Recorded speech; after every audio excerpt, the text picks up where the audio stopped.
Рухани жаңғыру бағдарламалық мақаласының жарияланғанына 4 жыл толуына орай ұйымдастырылған челленджді Аққулы ауданынан құрметпен қабыл алып, сіздердің назарларыңызға ұлы дала өркениетінің технологиясы көне дәуір мұражайы атты тақырыпты баяндамақпыз. Успен ауданында бір өлкетану мұражайы бар.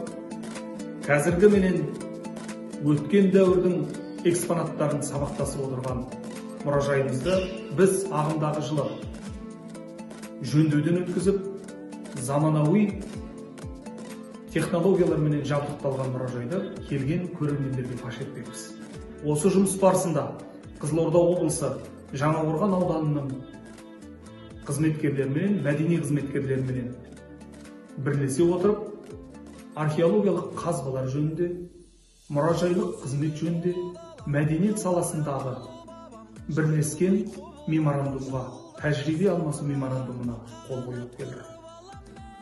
Қош келдіңіздер. Біздің мақсатымыз айқын, арманымыз асқақ.